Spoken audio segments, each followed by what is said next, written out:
Yashodanandana Vrajajanaranjana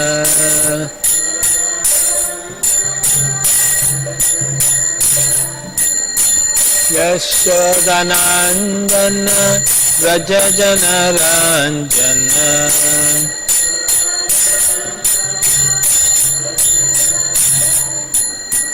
Yamunatira vanachari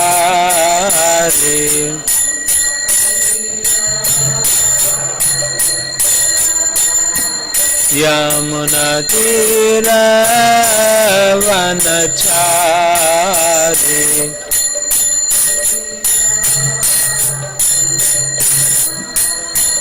Jaya Radha Madhava Kunja Bihari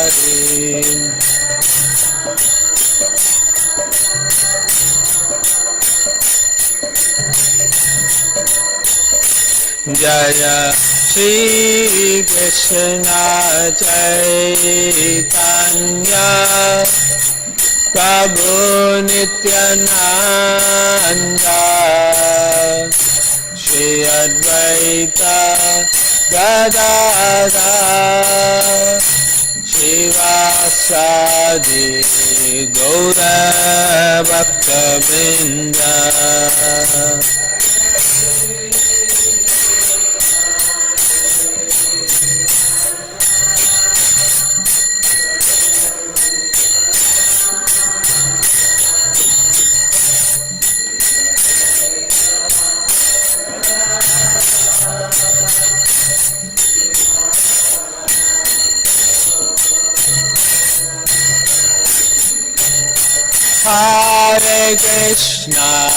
Hare Krishna, Krishna Krishna, Hare Hare, Hare Rama, Rama Rama, Hare Hare.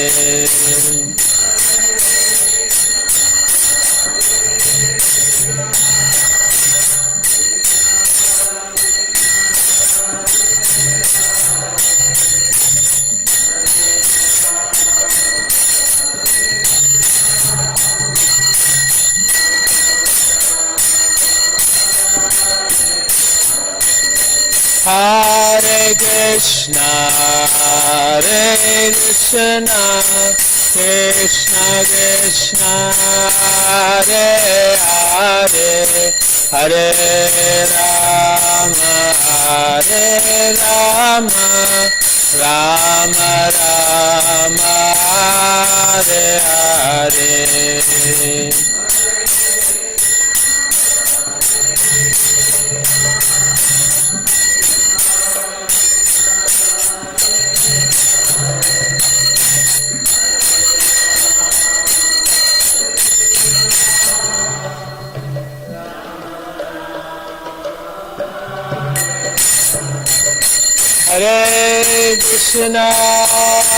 Hare Krishna, Krishna Krishna, Hare Hare, Hare Rama,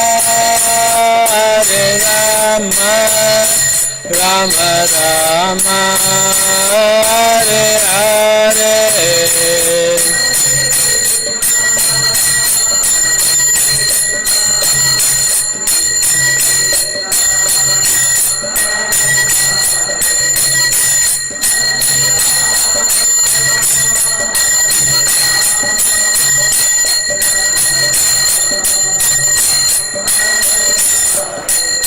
Jaya Prabhupada, Jaya Prabhupada, Jaya Prabhupada, Jaya Prabhupada.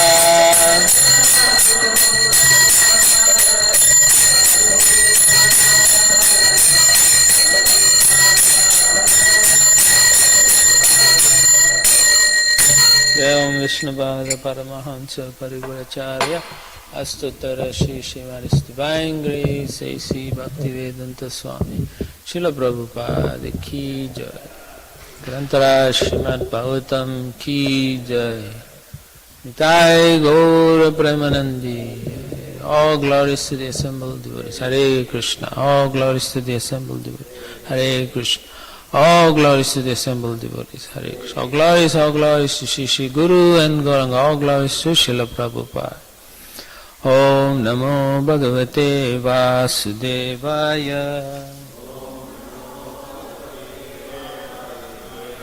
Om Namo Bhagavate Vasudevaya.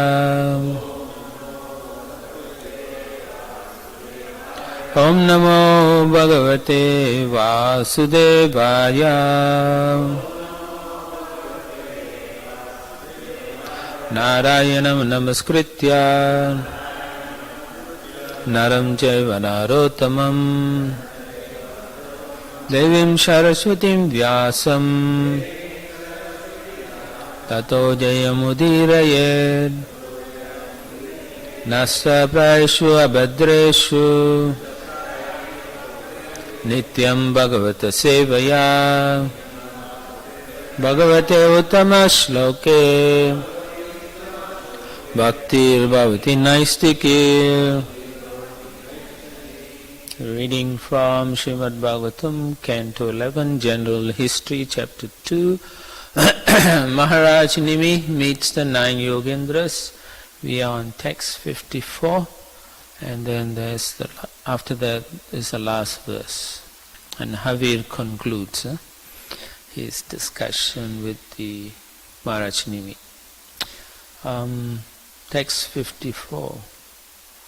Bhagavata Uru Vikrama Angri Shaka Naka Mani Chandrikaya Nirastatape Ridhi Katham Upasidatam Puna Saha Prabhavati Chandre Iva Udite Arka Tapaha. Bhagavata Uru Vikramangri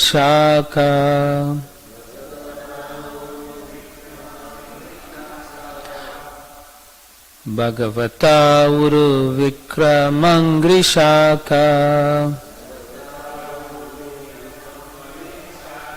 Nakamani Chandrikaya Nirastatape.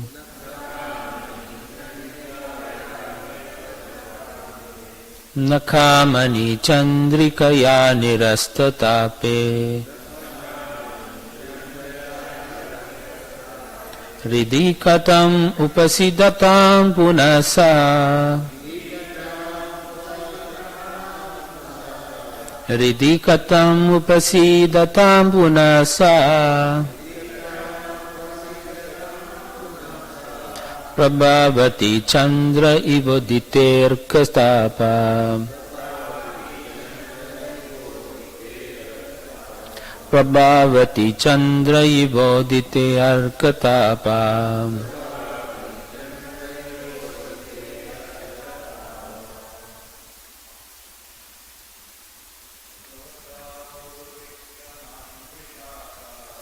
Bhagavata Uru Vikramangri Shaka Nakamani Chandrikaya Nirastatape. Ridikatam Upasidatam Punasa.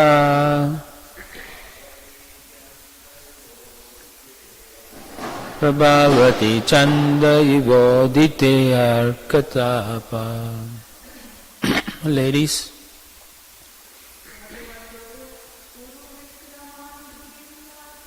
Bhagavata Urvikramangri Saka nakamani chandrikaya nirastatape ririkatam upasidatam punassa prabhavati chandra ivodite arkatapa. Bhagavata of the Supreme Personality of Godhead. Uru Vikrama, which have performed great heroic deeds.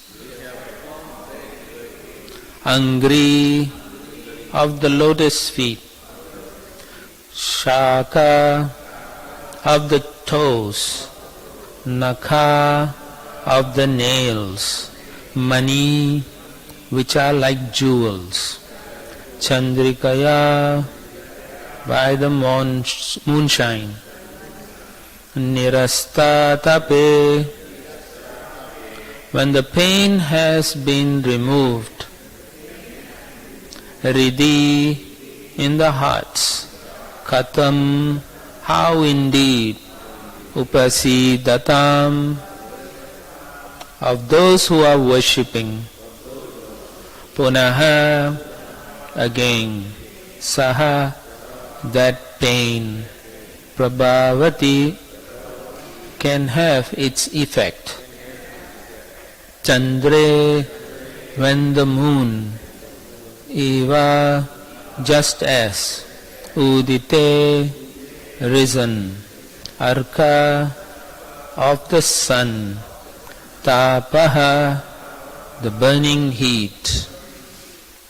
Translation and purport by the disciples of His Divine Grace A.C. Bhaktivedanta Swami Srila Prabhupada. Prabhupada Ki Jai. Translation. How can the fire of material suffering continue to burn the hearts of those who worship the Supreme Lord? The Lord's lotus feet have performed innumerable heroic deeds, and the beautiful nails on His toes resemble valuable jewels. The effulgence emanating from those nails resembles cooling moonshine, for it instantly relieves the suffering within the heart of the pure devotee, just as the appearance of the moon's cooling light relieves the burning heat of the sun. Please repeat. How can the fire of material suffering continue to burn the hearts of those who worship the Supreme Lord? The Lord's lotus feet have performed innumerable heroic deeds,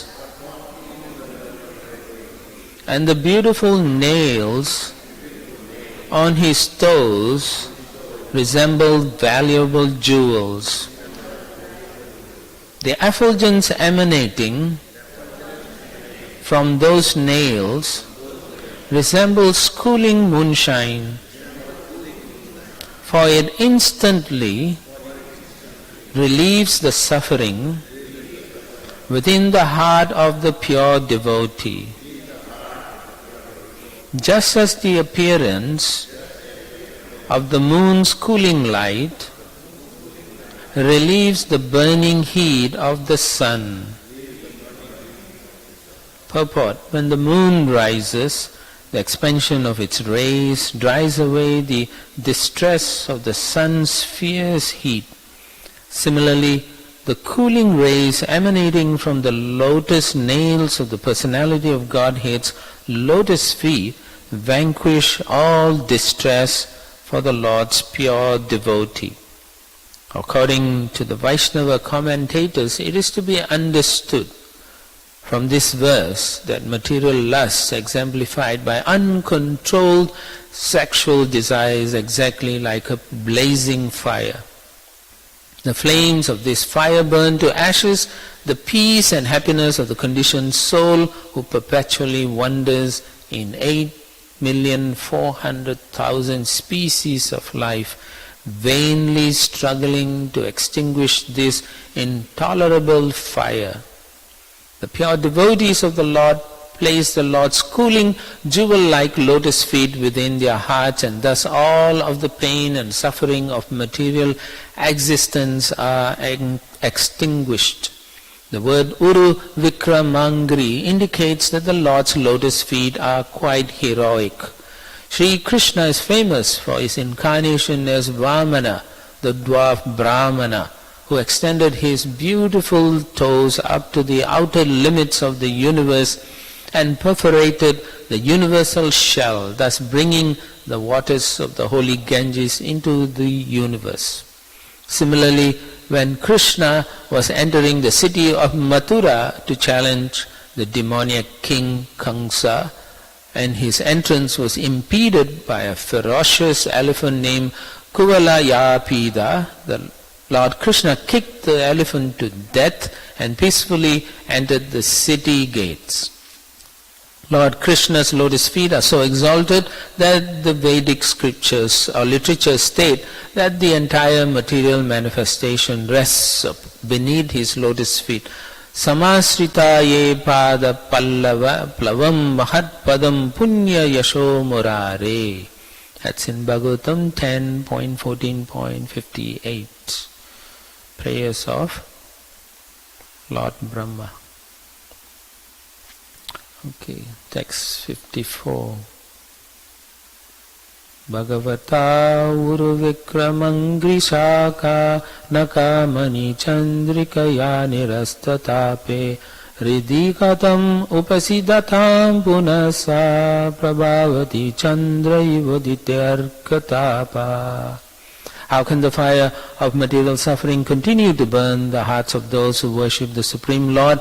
The Lord's lotus feet have performed innumerable heroic deeds, and the beautiful nails on his toes resemble valuable jewels. The effulgence emanating from those nails resembles cooling moonshine, for it instantly relieves the suffering within the heart of the pure devotee, just as the appearance of the moon's cooling light relieves the burning heat of the sun. Brahmagyanatamrandasya jananjana shalakaya chakshushan militam yena tasmai Shri Guruve namaha mukam karoti vachalam pangam langayate girim yatkripatamaham vande Shri Gurum dena taranam paramananda madam Shri Chaitanya Ishwaram Shri Krishna Chaitanya Nityananda Savodato Gododaya Pushpavanta Chitro Sandho Tamonuda Namo Vishnupadaya Krishna Prasabhutale Srimadi Tamal Krishna Goswami Niti Namane Namo Vishnupadaya Krishna Prasabhutale Srimadi Bhaktivedanta Swami Niti Namane Namaste Saraswate Deve Gauravani Pracharine Nirvisesha Shunyavadi Bhaschatade Satarine. So here in this particular verse, the description is that the Lord's feet, it's described always as lotus feet. And so it's always beautiful, like the lotus, and the toes are decorating the Lord's feet, and on the toes are his nails, and then the nails they have a very soothing effulgence. Yeah, effulgence. It's cooling rays like the moonlight, and it's lustrous, it's effulgent. And this effulgence, as is described, expels the lusty desires in the hearts of the devotees. Why? Because the devotees are looking and praying to the Supreme Lord, and they are approaching Him at His lotus feet. Why the feet? The feet, one Maharaj was explaining how you use the feet to walk everywhere, any place and so on. So it goes through all kinds of situations. So it's very merciful. So in the same way, no matter how fallen we are, the Lord is so merciful. And similarly, the devotees who follow the Lord also have similar lotus feet. Like they are all merciful, and they can give mercy to the fallen conditioned souls. The lust for material enjoyment will disturb the devotees. It is there until we come to the stage of a pure devotee, as described in this particular verses. In the practicing stage, we haven't come to the pure state, therefore the material enjoyment will disturb us. It is there, it will disturb the devotees. but it cannot arise in the hearts of the pure devotees, like Srila Prabhupada, our Guru, Acharyas and so on, and advanced devotees. It doesn't. So we should be very careful and understand that the pure devotees have a special privilege with the Supreme Personality of Godhead. Because they're constantly thinking of the Lord is in their hearts also. Swantastena gada vrita. So Yudhishthira Maharaj says of Vidura that he is keeping the Lord in his heart. Swantastena gada vrita. He who carries the Gadha, so he is in your heart.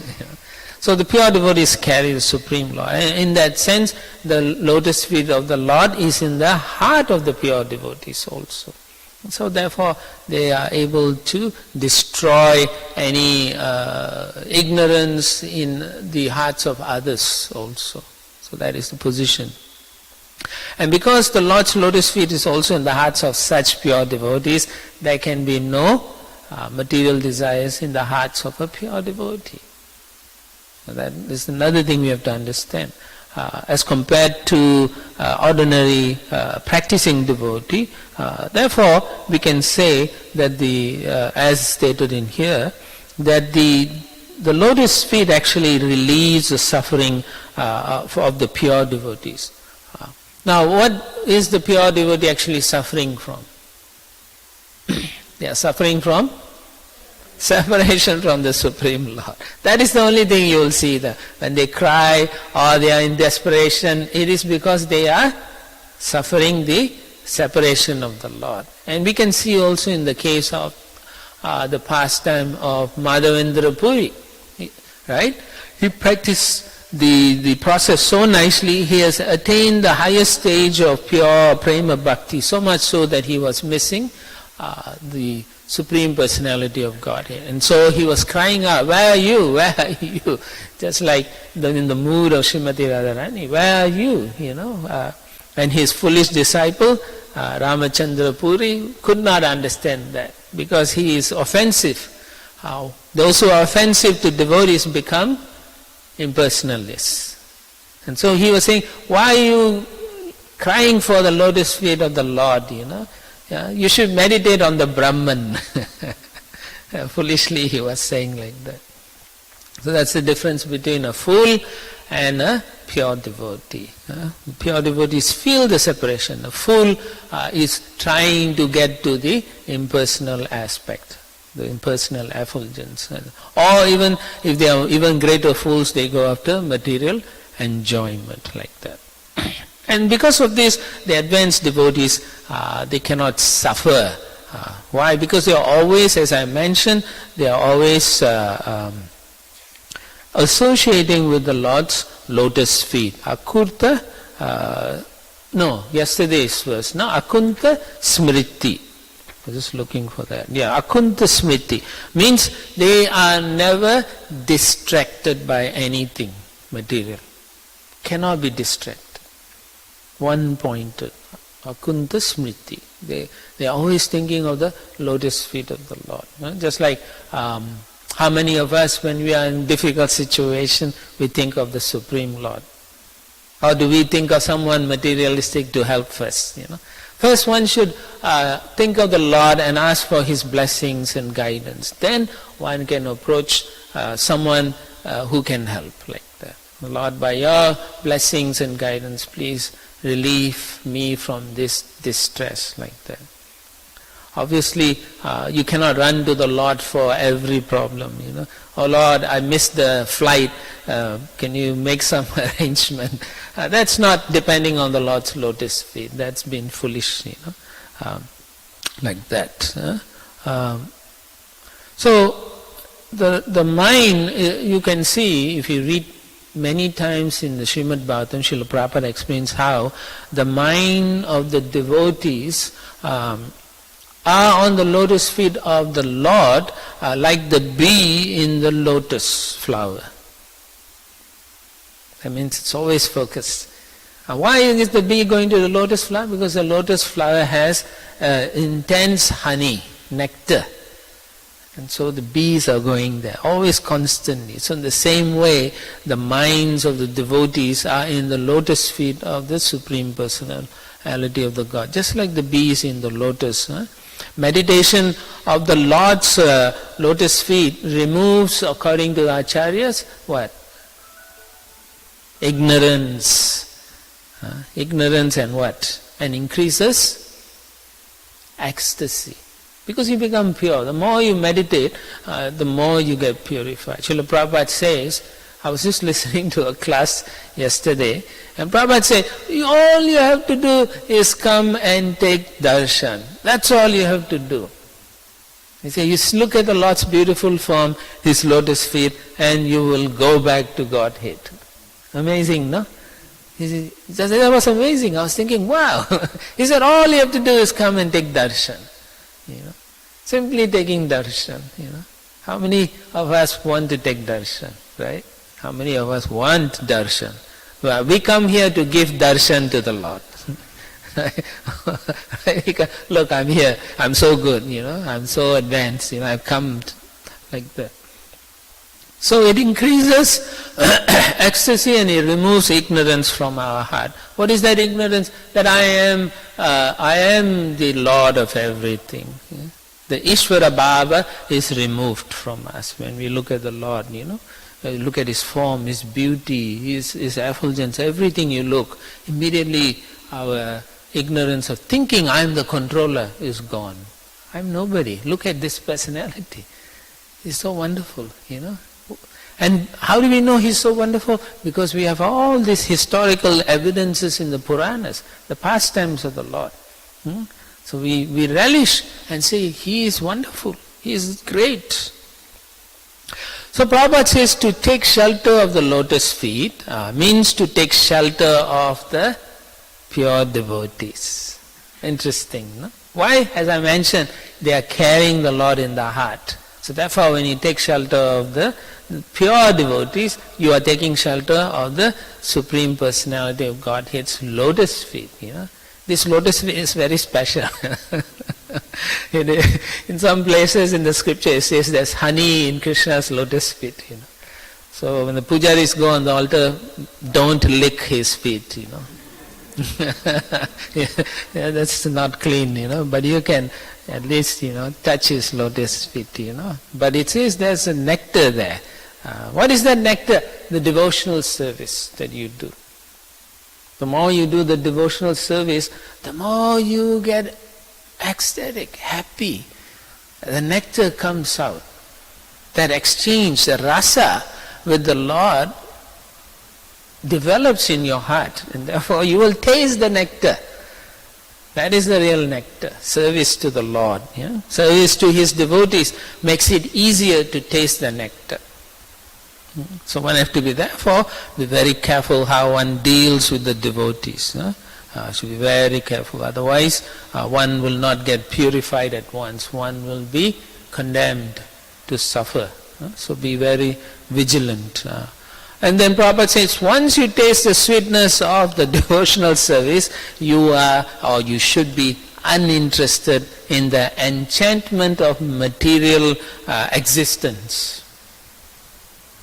So it's a test for us. Are we still attracted to the material energy? If we are, then we haven't fully tasted the nectar for which we are always hankering for. So that's why Cheto Darpanam Arjanam, you clean the heart, right? Why? Because if you don't, Mahadavagni, you have to suffer the Mahadavagni. But if you do Cheto Darpanam Marjanam, the heart, the temple of the heart, if you clean, then you get Nirvapanam. That means you stop this heat, intolerable heat of material existence. So much difficulties, actually. Every aspect of material life is a pain, actually. It's just because we are numb, we become numb. Over so many lifetimes, we become numb, right? So numb you don't feel it anymore, that you are sick. Just like a sick person, you tell them you're sick, they don't believe it, right? If you say, tell a crazy person you're crazy, they will fight with you. So it's like that. A sick person will not accept that they are sick, They say, I'm okay. You go to the hospitals, right? You see so many sick people, you ask them, how are you? They say, I'm good. Then you're thinking, Hare, you're in the bed, You got tubes running on you, but if you talk to them, you try it. Next time you go, say, how are you? They say, I'm good, I'm doing good. Yeah. Why? Because they all feel that positive thinking. You think like that, you'll become better like that. So, but they don't know they are suffering actually. So this material world is so powerful. It just bewilders everyone. So powerful. It bewilders and makes you think you are okay. I'm okay, you are okay. So don't come and mess around with me. This is the philosophy that goes around in the 60s and so on. It still is there. Some people think like that. So once you taste this devotional service, you should not be enchanted by the material existence. Why? Because a devotee is said to be a rasograha. That means he can taste. He's already tasted. Right? Once you taste something wonderful, would you go for something less? Right? Let's say two devotees make gulab jam. One person made so delicious, the other one not nice at all. The other one has salt in it. So will you taste the salty gulab jamun? Why would you want that? And the person every time gives you salty gulab jamun. And then you say, you put salt in it. Say, no, the salt gives you the extra flavor, they keep saying. So why would you want to take that? So rasagraha means he has relished. So beautiful the taste of devotion, that he is not interested anymore in this material thing. So therefore he keeps meditating on the lotus feet of the Lord. You could do that also. You can just meditate on the Lord's feet. Lord's feet is so wonderful. You can just simply meditate. And or service to the lotus feet. Who does service to the lotus feet? Lakshmi Devi. Yeah.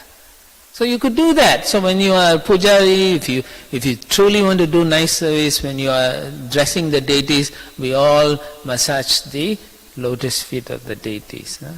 We do. We massage. And when you massage, we think, I hope I'm taking away all the stress of the Lord. He's standing here the whole day for us.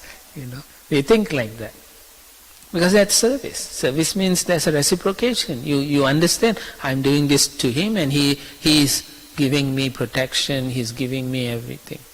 So we should be always thinking, what a wonderful. So dhyayathas charanam bhoja. So we should meditate like that. Dhyaya on that charan of his, like that. So when we do that, then we develop this bhava nirjita. Okay, that means you'll experience these transcendental feelings. We have to, no? Otherwise we cannot move on or continue in our devotional service. You have to experience. Such experiences allows us to go higher and higher. That's why Krishna tells Arjuna, you have to have a higher taste. Param drsu nivartate. You must develop this taste in the service. Otherwise you will not maintain the service. You will give up, like that. The lotus feet of Krishna stops repeated birth and death. They say that, the Acharyas say. So whenever you take darshan, it is recommended, Acharyas all say that you should first look at the lotus feet. Try practicing it. Look, simply looking at his face is arrogance on our part, because we think we are equal to the Lord. We are not. You have to practice looking.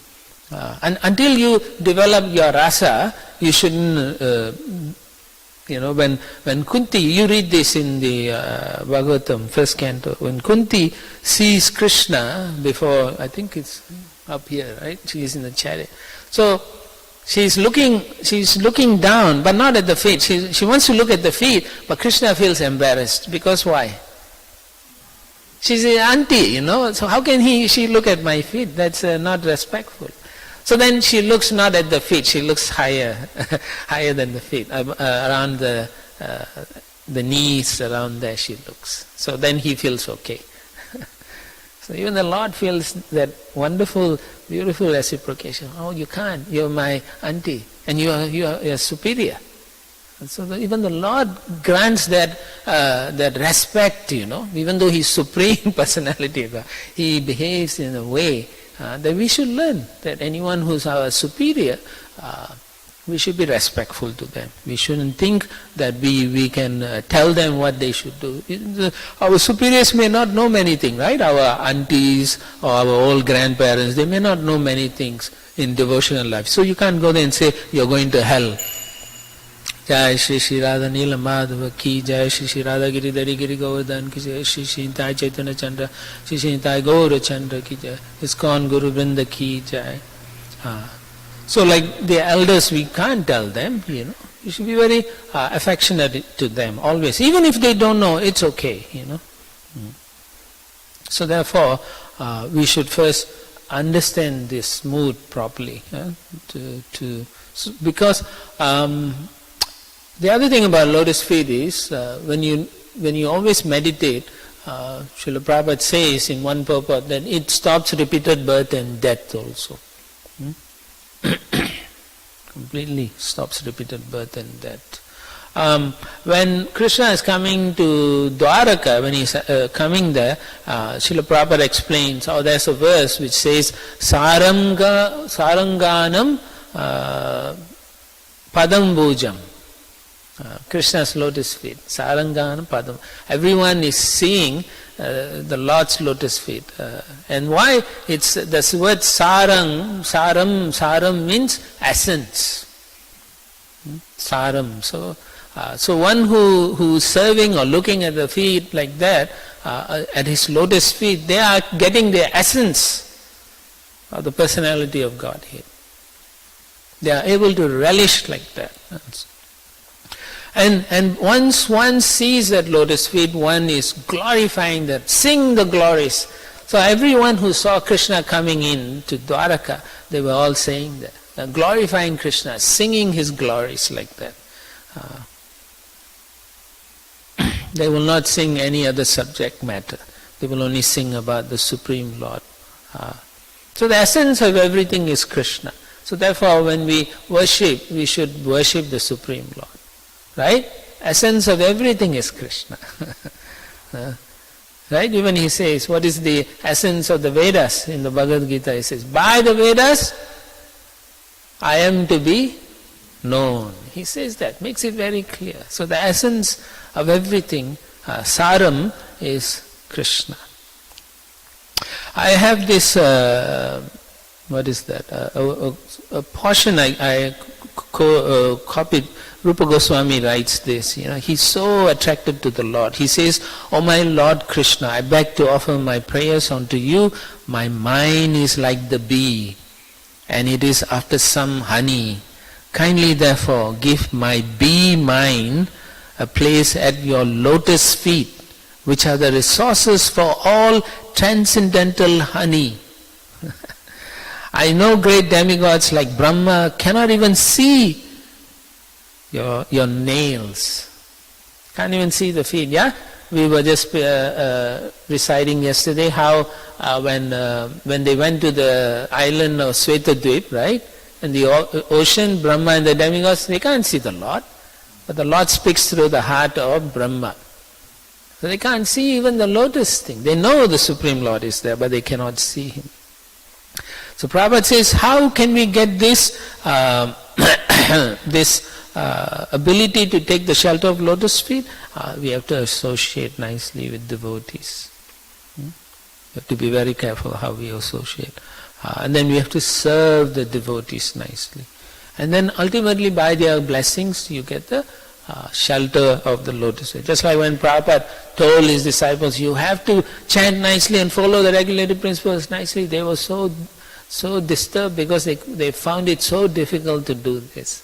Right? So Prabhupada, with kindness, he tells them, no, the past time is he wanted them to chant 64 rounds, then they say no, 34, 32, and then he said, okay, 16 and no less. And then after that he said, you should follow everything nicely. Then they were like, oh, it's so difficult, getting up, right? It's difficult. In Kali Yuga to get up in the morning is difficult. And then finally Srila Prabhupada said, that's okay, at least do 75%.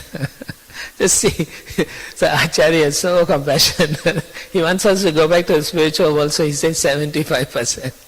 He didn't say 100%, right? You have to be perfect to go back to Godhead, no? But he's saying 75. Why? Once you have the taste, you will automatically become perfect. You will automatically reach 100%. So you have to try and never give up how to associate, how to serve and take shelter. Then Srila Prabhupada says, offense at a Vaishnava who has surrendered to Krishna is more dangerous than the offense at the lotus feet of the Lord. He said, Lord is so merciful. He's like, okay, I'll forgive you, But if you offend a devotee, he is never going to forgive you. He says that. When we know some pastime, Gopal Chakravarti, how he offended Srivas Thakur. Oh no, Haridas Thakur, he offended. Immediately the Lord said, go away, I don't want to see your face. The disgusting face. So we have to be very careful. We may think we are doing okay, but we keep on offending devotees. Too bad. Bahu janmagari yadi shravana kirtan tabudana paya Krishna padai premadana.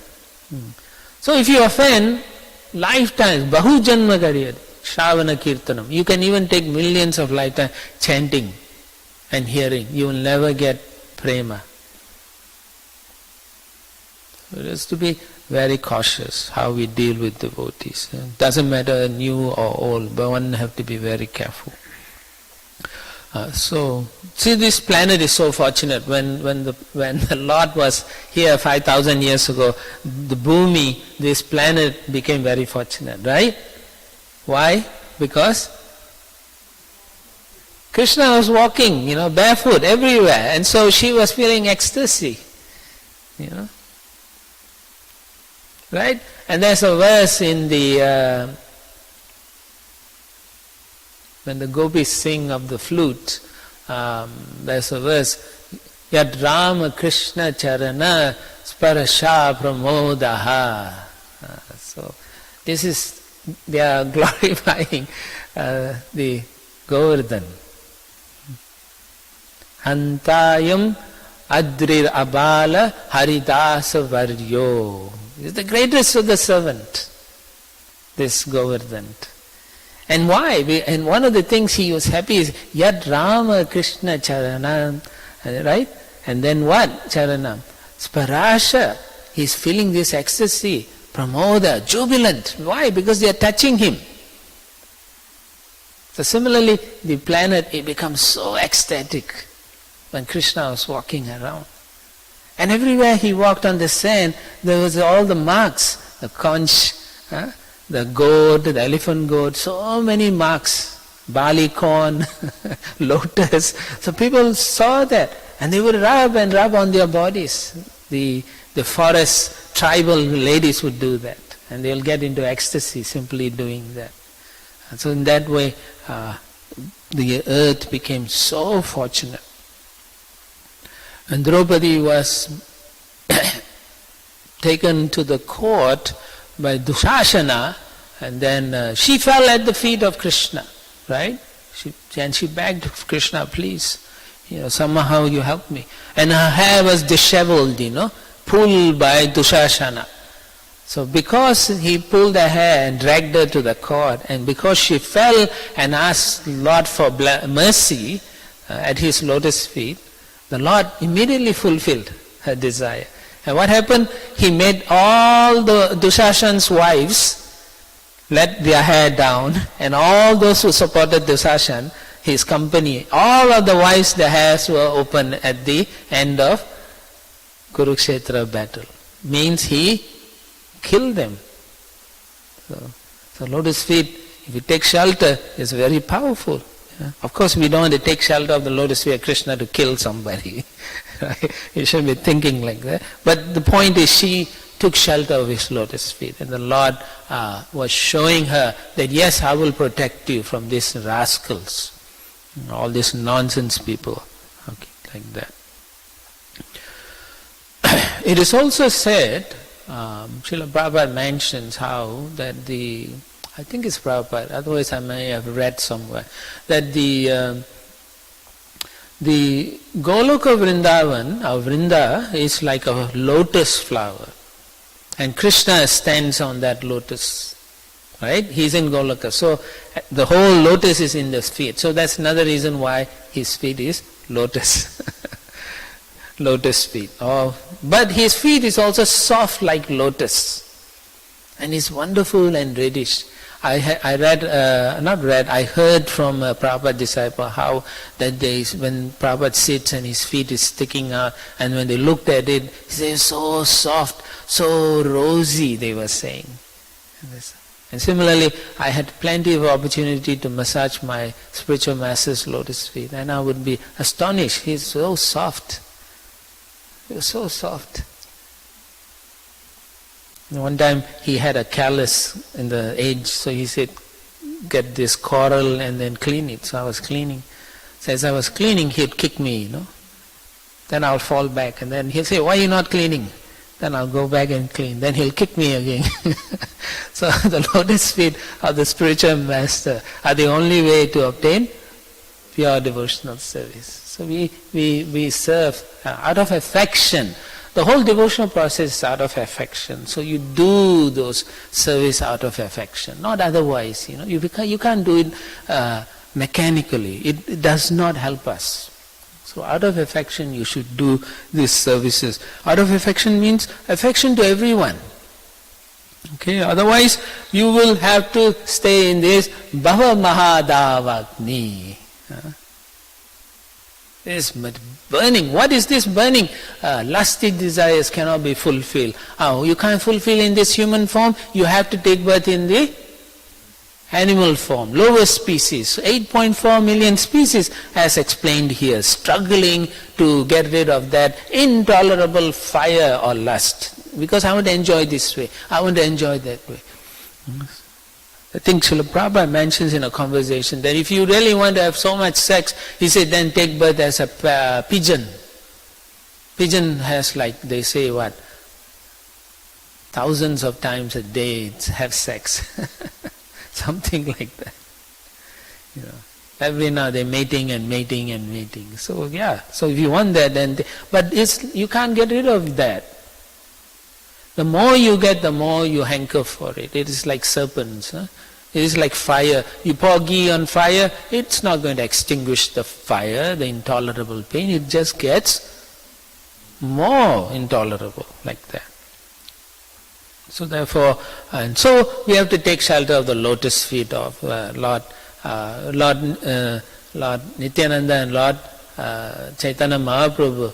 Nitai Pada Kamala Koti Chandra Sushitala. So nice. If you take shelter of Lord Nityananda's feet, it is cooling like millions of moons. So therefore, we have to pray to Lord Chaitanya and Lord Nityananda. By the mercy of Lord Nityananda, he kicks Srivas Thakur.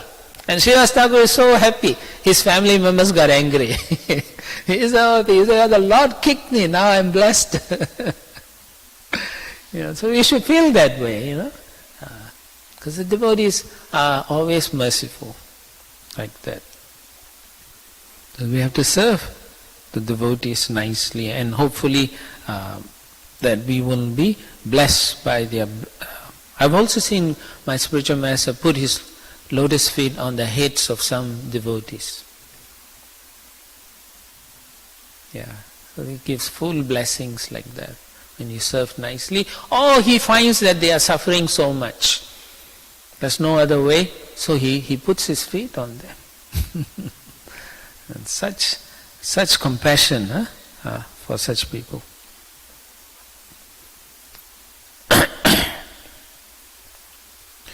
So in this particular last paragraph of this purport, there another indication of the Lord's lotus feet is heroic. So we know about Vamanadev, right?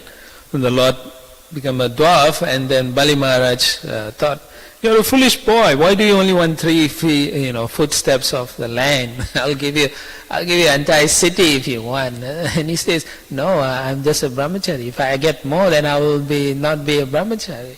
So he said, "Okay," but the Lord was playing with him. So then he became like Trivikram.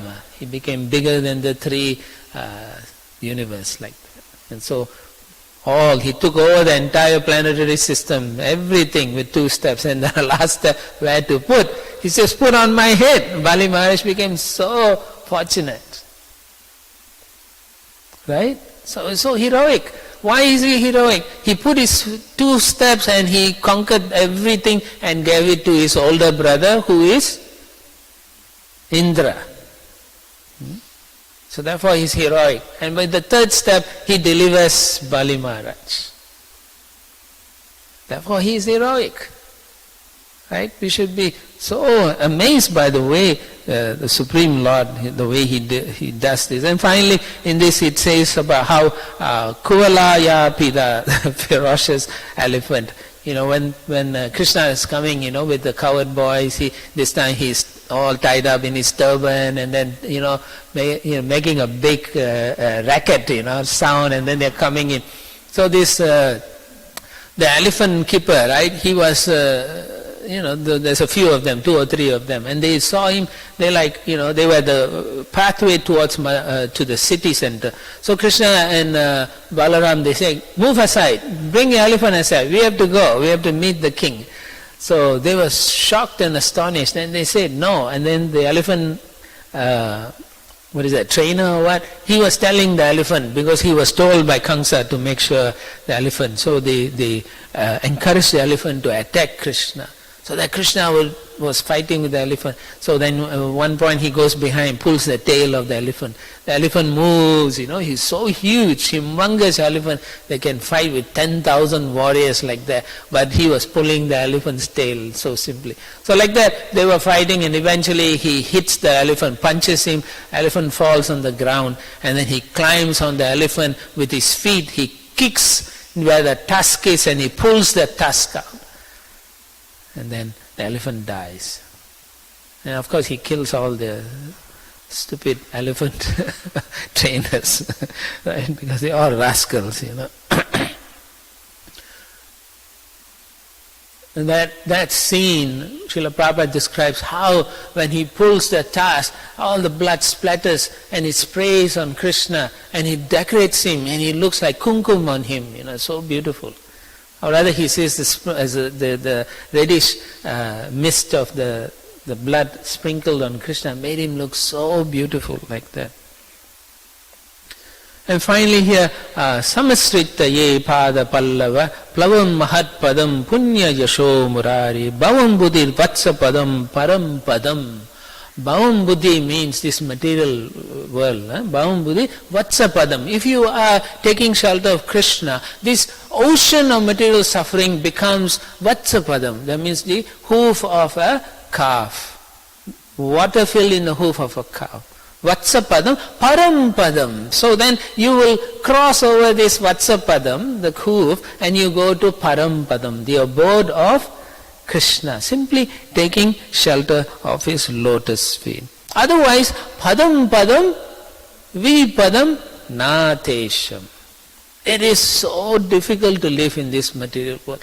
If you are not Krishna conscious, you will invariably get into all kinds of difficulties with every living entity. You will be fighting with everyone, and you cannot listen because you are covered by this material energy. And Gopakumar, when he was traveling from the earthly planetary system. He was hankering for the Supreme Lord. He didn't understand in the beginning, but so he keeps going to higher planetary system. He goes to Vaikuntha, Narayana, Vishnu treats him so nicely. Then he's still not happy. So Narayan says, maybe you want to go to Mahakala. Mahakala is a abode of where all the impersonal liberation is, Mahakala is a very special place within this universe. It's here and it's not here like that. So he goes there and then he sees the Lord. And then when he's seeing the Lord's effulgence just covers the Lord. So he looks like fully effulgence and he was feeling some bliss. And so he was in the ecstasy, he was merging in the effulgence of the Lord. Jai Shri Shri Radha Nila Madhava Ki Jai. So now we can see Radha Nila Madhava. But if the light is too strong, you won't see the Lord. You see the effulgence. So Gopakumar was feeling and seeing the effulgence. And then in ecstasy, he was merging into that. And then the Lord stopped and said, no. And so he showed him his lotus feet. And from his lotus feet, from the nails, the light effulgence came. And when he saw that effulgence, now it is described that his nails are ruby. Ruby-like. So ruby means? What color? Red color. So some devotees say Krishna's toenails should be white like that. No, from Bhagavatam, I say it's reddish. So then the effulgence from the lotus nails freed Gopakumar, and then he realized, I want to have association with the Lord, not merge with the Lord like that. And then finally there's the Markandeya Rishi, the pastime of Markandeya Rishi. So he was meditating, you can read this in the 12th canto, I think 8 or 9 chapter. So Narayan Rishi become very pleased with him and they say, what boon you want? So then he says, I want to see how this material energy works. And then Narayana Rishi smiles because material energy, Devi Yesha Gunamaya, Mama Maya Duratyaya. No one can handle the material energy.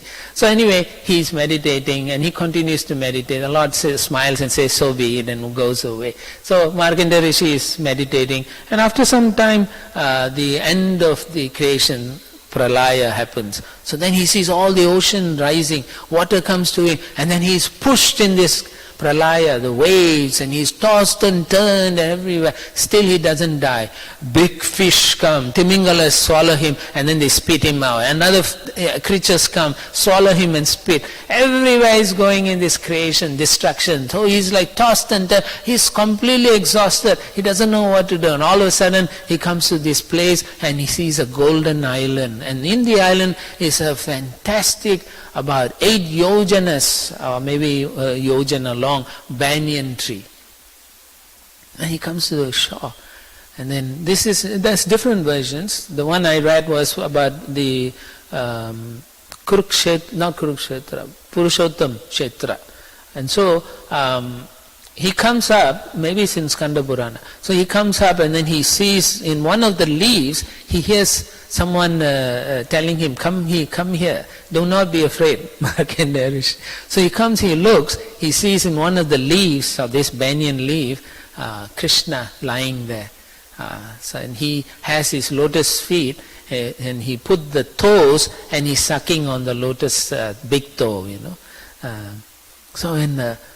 it's so beautiful. His hair is so gorgeous, cute, babies are cute. But imagine the beauty of Krishna, his bluish boy and big eyes, and then he has this suckling on this toe, and then he says, don't be afraid. He looks at Markandeya Rishi, and Markandeya Rishi can hear him through his mind or heart.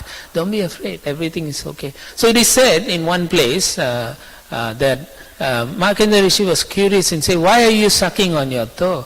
Then he said, because all the great rishis and sages are sucking, worshipping, and they are saying there's nectar. So I want to see what the nectar is. And then Markandeya Rishi replies to him, no, you cannot taste that. Only the devotees can taste it. So that is how it is. So there's so many pastimes of lotus feet and so on. I've already gone 3 minutes longer than I should. So I want to thank you. If you have questions, and if you want to ask, it should be on this subject matter. Otherwise we will end here. Okay? Okay, let her... It's okay, others would like to hear what you have to say. Yeah.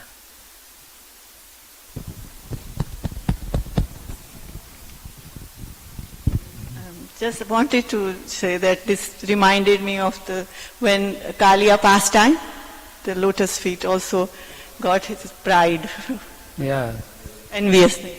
So, Kapataru was saying how Kaliya in the pastime, Krishna dances on the hoods of Kaliya, and later when he becomes purified and then he asks for forgiveness, he's still worried that Garuda or others may attack and kill him. So then the Lord says, don't worry, because I dance on your hood, all the marks are there, and then when they see that, they will know that you are my devotee and they will not attack or disturb you. So yeah, thank you for that. Yeah. Alright, thank you very much. Grantara Srimad Bhagavatam Ki Jai, Srila Prabhupada Ki Jai, Gaura Premanandi.